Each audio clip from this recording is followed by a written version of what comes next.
This is big. Oh.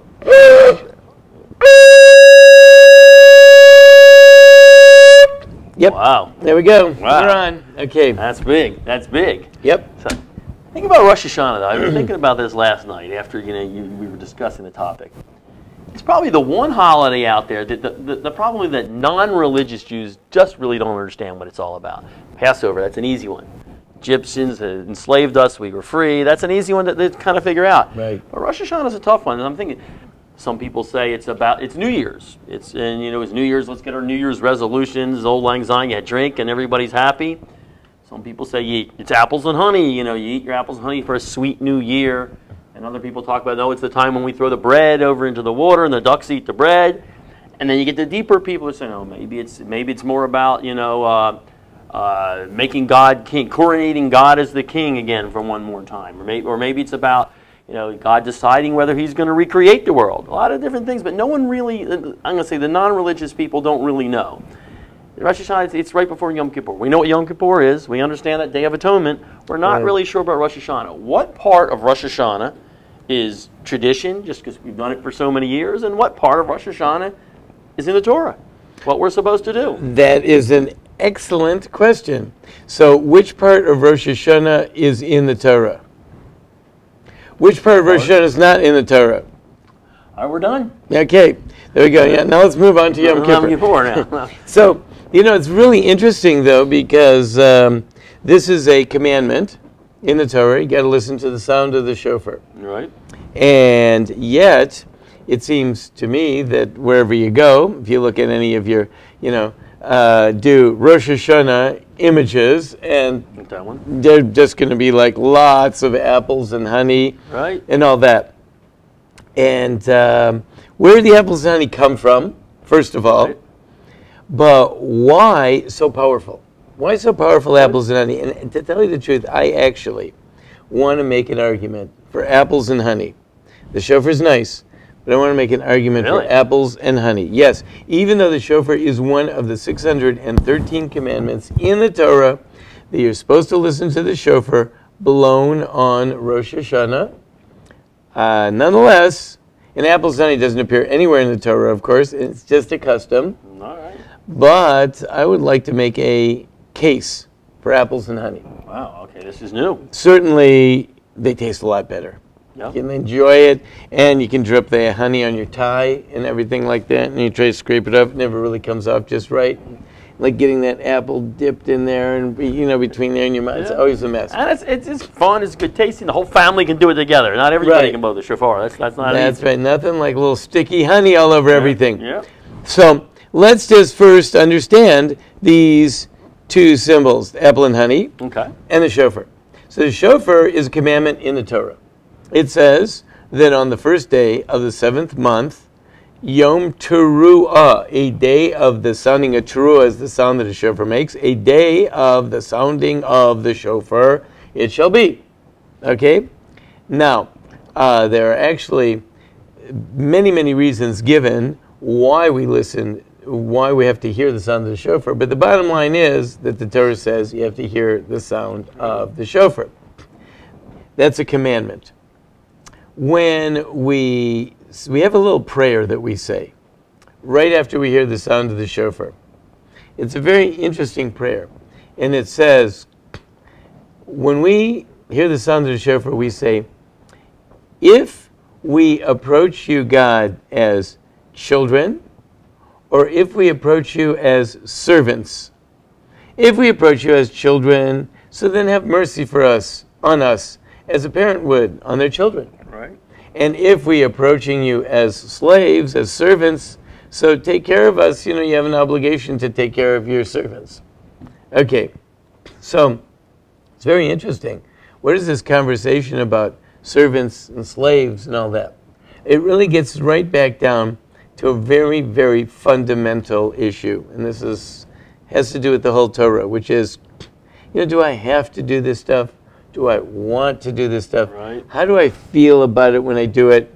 We're getting around to Rosh Hashanah time, and there's a lot of you have to put on your good clothes, and you have to go to the synagogue, and I have to spend X number of hours in the synagogue, and, you know, and then Yom Kippur is going to be even worse. Then I have to go to Yom Kippur and I have to go there and I have to not eat on top of it all. And, right. You know, sermons and talk, and it's long and I'm uncomfortable. And at least this year, Rosh Hashanah isn't coinciding with the weekend, although Yom Kippur is going to be. That's going to be problematic for all of the football, for all the college football fans, you know. At least all the NFL fans don't have any problems this year. And I heard this year college football is not going to cancel their games for Yom Kippur. Right. I couldn't believe it. Right. I'm surprised at that. Amazingly enough. Right.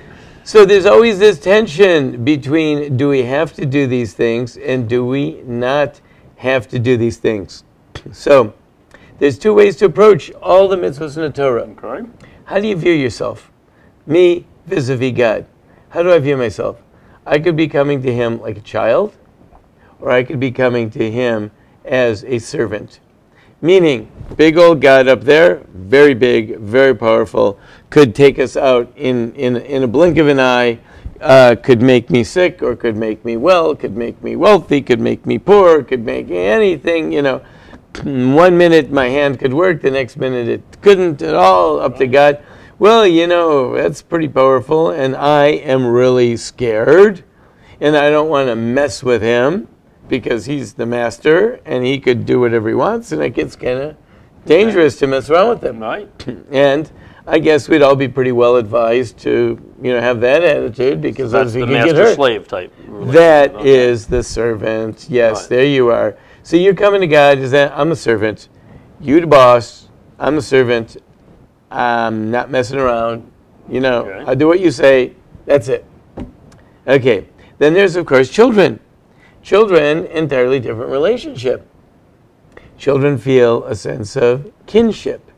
Children feel a sense of bonding. Children actually feel a sense of ownership. The way the parents are, this is, you know, how many times have you said in your home, this is what we do. Well, the people down the block don't do it, but this is what we do. Yeah. In our house, this is the way we do it. Yep. You know, and you have maybe certain customs and things Right. that you do in your house that's your way of doing it. Okay, so there's two different ways to approach things. The chauffeur. So he said, if we come to you as slaves, or if we come to you as children. There are two types of mitzvahs in the Torah. One is positive, and one are negative. Negative commandments, we all are servants. Can't break the law, period. You can't do this. That's a negative commandment. When God says you can't do it, you just can't do it. Okay. And I don't care what your attitude is. I don't care how you relate to it. You can't do it because that's the law, and you can't break the law. Like I'm a citizen of Dunwoody, Georgia. Okay, so I am a subject of Dunwoody, Georgia. I'm not a child of Dunwoody. No, that's true. I'm a subject of Dunwoody in that I observe the speed limit, and I observe all the laws and all that type of stuff. But, you know, they have an annual parade. I don't go to it. You know, No. they have like a big festival in the park. I don't really either? go to it. No. I'm like, that's such a, you know, I don't relate to it. It's not like my thing. I'm not a child of Dunwoody. Right. I'm a subject of Dunwoody. I'm a servant of Dunwoody, and I observe all the laws. Right? So there are two types of laws in the Torah. The negatives, you just got to observe. But the positives, you have to try to put yourself into it. You have to feel like a son. You have to be like a child. You want to do this because you're relating to it. You actually, God wants you to enjoy it. Just like your kids. You know, we're going somewhere. You're going on the family trip, or you're doing something, whatever it might be. The family dinner, the holiday dinner, whatever it is. You won't want them to show up and you've seen that. It happens. Yeah, that's definitely happened Right. sometimes. And they're just like looking to get out of there. They can't wait to split. They just want to, I don't like this, and I'm happy with it, and, you know. And you're trying to do your thing, and you're trying to get them into it, and they just don't want to be there. You're not happy. You want them to be into it. Now, when you want the kid to clean up his room, you don't really care what his attitude is. I guess that's a good point, yeah. You know, get the room clean. I don't care. Tough. Clean the room. I don't want you to be happy. I don't care if you're happy when you're cleaning the room. I don't care if you're sad when you're cleaning. It means nothing to me. what means to me is I want to see the room clean by such and such a time. Gotcha. Right? Do your homework. I don't care if you're happy with your homework or you're sad with your homework. Brush your teeth. I don't care if you're happy or sad. You got to do it. Those are the rules. Yes. But when it comes time to do things, when you go on the vacation, when you have some event, when you're doing something special, you brought something home, you want to show everyone, you want to do it. Hey, let's do this as a family. You know, even if they're doing it, but if they're not, if their heart isn't into it, yeah, then you're not happy with it. You're not happy with it. That's true. You're not happy with it. So, number one, we start off with positives and negatives. The positives, you kind of feel a sense of linkage to it. Im kabanim, it says in Hebrew, if you're coming as sons. So we come to God and we say, we're like a children. This is what we want. This is what you want. This is what we want. We're into this. Why? Because you're into this. You're into it. We're into it. You're dad. We're the kids. We're all into it. We should have had this conversation with my kids years ago, but still, yeah. Right. Dad, do it because I like it. No, that didn't happen enough in my house. Right. That's the shofar. That's the shofar. But I'll tell you something. After the shofar, and after the commandments in the Torah, we go on to something else. This is a beautiful thing, especially with this honey on top. Right. The beauty, the shofar, God commanded the shofar. Right. But this honey, this apple, and this honey, these two things, we decided that we want to do them. And what's beautiful about it is that we said, this Rosh Hashanah, we want to express ourselves. We want to express the idea of Rosh Hashanah. What is the idea? Why apples? Why honey? Good question. Well, first off, apples. Apples are very significant. We are told that the apple orchard, an apple orchard smells like the Garden of Eden. It has the fragrance of the Garden of Eden. Very, very fragrant apple orchards.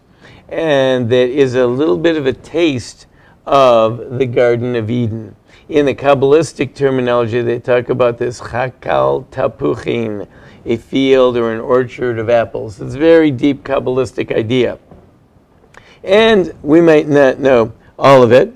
And I actually could explain it to you Kabbalistically, but I tried to do that one time, and the sound went out. Oh, yeah, that's right. It's kind of, it just was like...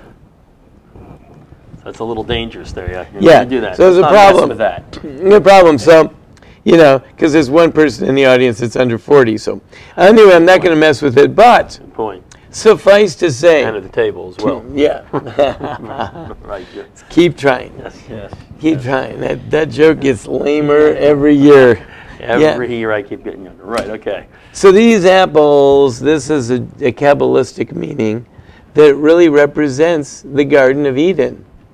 And when we take this, we take our honey, we put honey on top of it.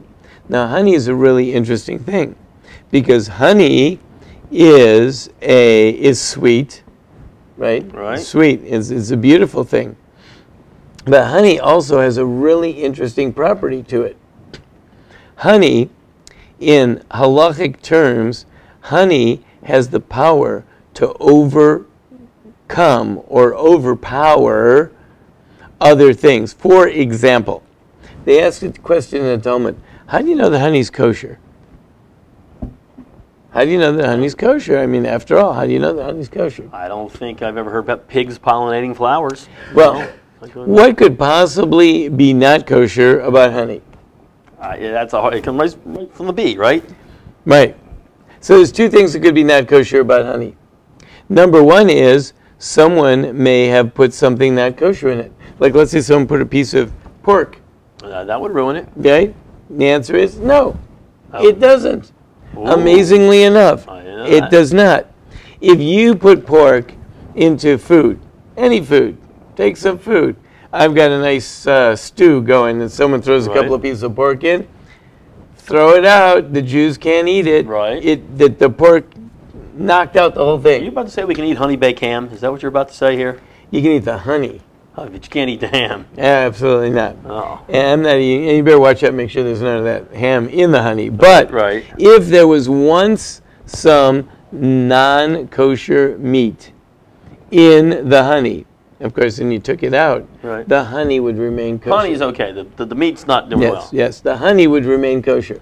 And that's pretty interesting because usually when you put the meat in other things, it makes the whole thing not kosher. I would think so. But honey is really strong. Wow. Honey overpowers the other thing. The other potential non-kosher aspect of honey would be if you get little bees' legs and stuff in there. Sometimes little pieces of bees and, you know. Well, as long as the bee has a split hoof. Then it's Yeah, okay, a split, right? whatever they call it, bees. They're Like. really Right. small, but you can see that, right? Right.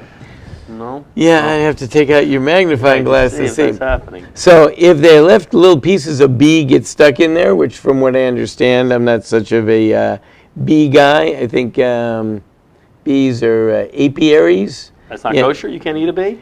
You can't eat a bee. You cannot eat a bee. I think I swallowed a bee once. Uh-oh. It went into my mouth. That was a fly, maybe. I swallowed something. I don't know if that was a bee or a fly. I don't know. That might be a problem. Wow. A small bee. A small bee didn't sting you? No, I think it was one of those honeybee, or one of those bees that didn't have a stinger. I was running once, and it was in a soccer game, but I just recall that. Anyway, but I don't want to get you off topic here. Go ahead. Maybe, do we need to hear more about that? I know this is pretty bad. I don't want to confess anything else. What was the weather like that day? I think it was cloudy. Okay.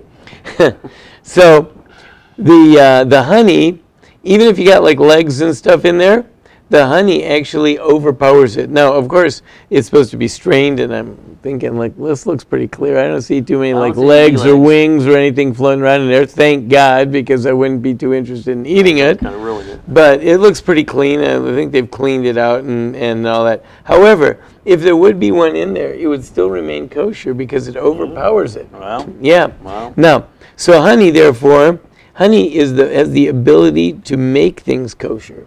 Really, I mean, like, it's impervious. I should say it's more impervious. Right. It is a wonderful symbol. It's sweet, and it's a great symbol. Because, you know, you and I, we've been doing our thing all this past year. We may have been good boys and girls. We may not have been good boys and girls to a lesser, greater extent, you know, depending on circumstances and what happened. And so we may be coming to Rosh Hashanah. When we take out the apple, and when we take out the honey, right, which God didn't tell us we have to do, that is a statement from me, from inside of me, that says, the statement is just, it's a tradition of the Jewish people. We express ourselves to God. You know what, to me, this is really like the apples and the honey. It's like that most beautiful of gifts that a child gives their mother on Mother's Day. The kid goes out and he picks dandelions off the front lawn, you know, and brings them into the mom, and he says, here, I got you flowers for Mother's Day, right? Now, it's just really dandelions, it's weeds off the front lawn. Right. But mom feels particularly warm by that because the child went out of their way and gave an expression of themselves. They didn't have to do it. No one has to eat apples and honey. There's no, you don't have to eat, like if you have to eat, you know, if it was a mitzvah, you know, then we'd know have to eat 3.5 slices. Right. You know, there'd be a minimum amount, and the apple has to be immersed in the honey by exactly a certain depth, and you know, we'd have like all the details to it. Right. But this, you can eat the apples and the honey with, without, and all that type of stuff. And we eat a lot of honey throughout the next few weeks. It's all an expression to God that we want to be something better. We don't want to be tainted by our past mistakes. We hope that, like the honey, if we had past errors, we can be impervious to them, and we aspire to the fragrance of the Garden of Eden. So it's a beautiful idea.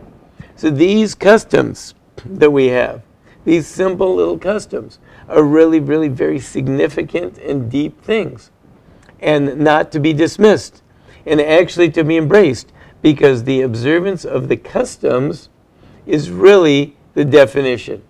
Because when I do the mitzvah, you know, I might just be the servant, and I'm just afraid of getting smashed. Gotcha. Makes sense. It's nice. I'm afraid of getting smashed, but, you know, it doesn't warm God's heart. You know, it doesn't make him feel that these people are really into it. That's the kid who's sitting at the table because he has to be there. Because he knows that if he doesn't put in his time, he doesn't get the car keys. So he's just doing his thing. Right. But if little Jimmy brings an apple and honey to the table, then mom's happy. Bringing an apple and honey, that's so sweet. That is so nice. So you bribe God is what we're saying on Rosh Hashanah with apples and honey. So I'll tell you a story. This has happened. My father told me this story. He was a child, already a teenager. He had a driver's license, and he's driving his mother and a group of her friends to the city courthouse, and they're going to take their test for U.S. citizenship and be sworn in as U.S. citizens. Because my father was a child of immigrants, and all of his parents' friends were all immigrants, and everyone's immigrants, right? So he's driving a group of them downtown. Okay. And they're all talking, they're all like studied, and how many congressmen, and who was George Washington, and who was Abraham Lincoln, and all this, you know, they're trying to figure out. And this one said, no, he was the one from the Revolutionary War, and you know, they're all trying to, and they're all mistaken, and they're getting upset with each other and all that. There's one lady, and they said to her, did you study? She said, no. He says, how are you going to pass the test? You didn't study. She said, I'll pass the test.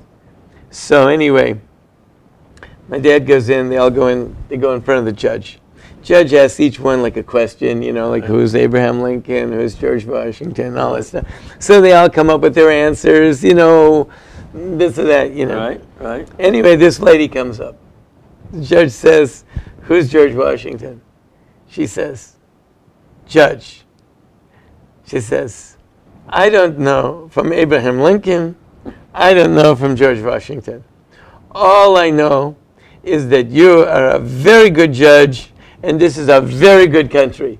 And she walks up to his bench. She opens her purse, and she takes out a big, shiny apple, and she puts it down in front of him. God bless America. She puts the apple, and she gives him a shiny apple. And she presents him with this shiny apple. So my dad, who's like an American-born kid, he's dying. He's like, you know, he can't. He is absolutely dead. Right? The judge looks at her and he says, "Passed." I love it. Okay, so it makes sense. These tokens, not the one that you have to do. Wow. Not the one that you have to do. But sometimes the one that you want to do is more personal. It's from yourself. Now, of course, you have to do what you have to do. You know, the judge is not going to let her walk out and break the law. Right. You know, if she would say, you know, like, you're a really nice guy, I want to be, you know, I don't plan on observing the laws, no, he's not going to go for that. And she's not going to stand there in front of him and break the law either, right?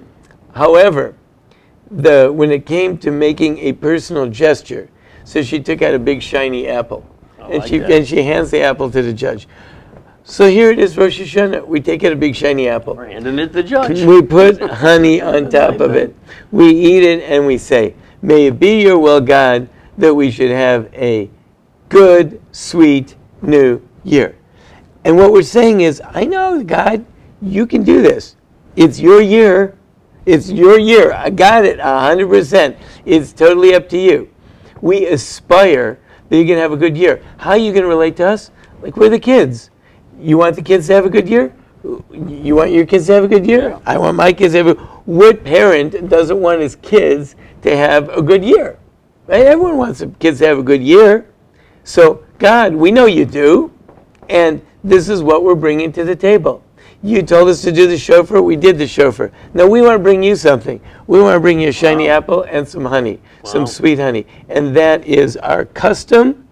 That is from the Jewish people.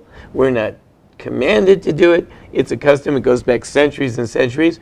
I saw that it was first actually written down around the year 1300. That it was written in a book, but in the book it wrote that this is a custom of the Jewish people. So it was already there for a long time. The first time it's ever like actually written in a book that it's a custom was around 1300 that we know of. I mean, it may have been written earlier than that, but the only existing thing that we have, the oldest source, is around 1300, and he's quoting it as obviously this was like a long-standing custom. So I don't know how far back it goes, but it goes back a long way.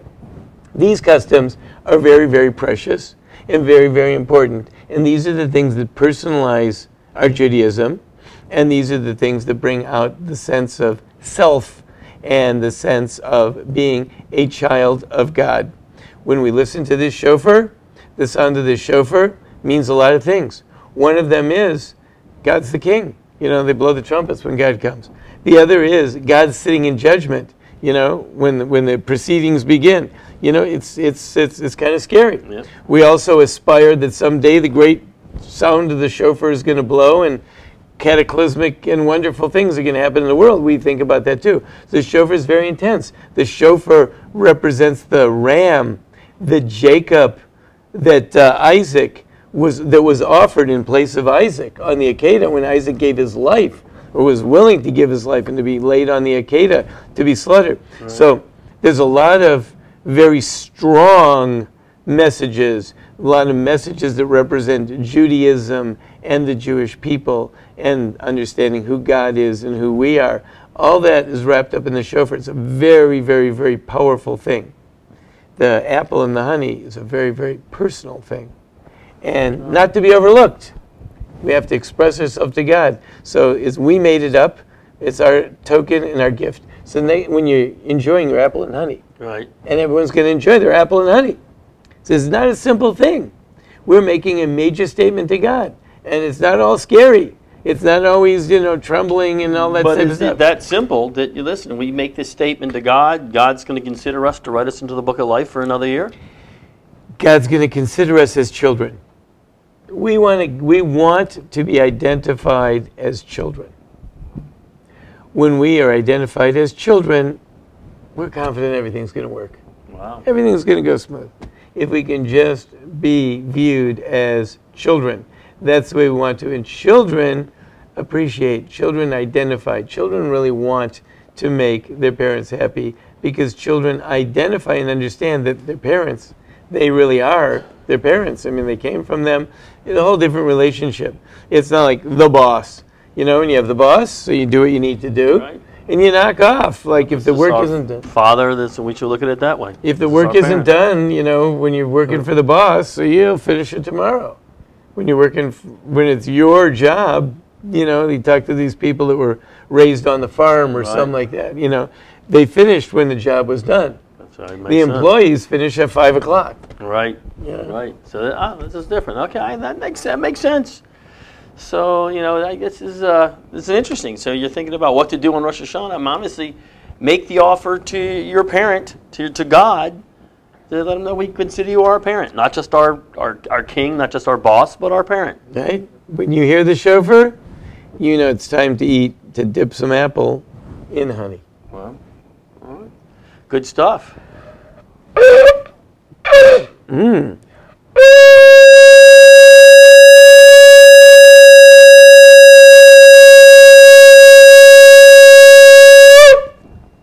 Wow, good stuff. All right, next week it's going to get a little more serious. We'll probably talk about Yom Kippur, I have a feeling. I bet you. Yep. All right, see you then.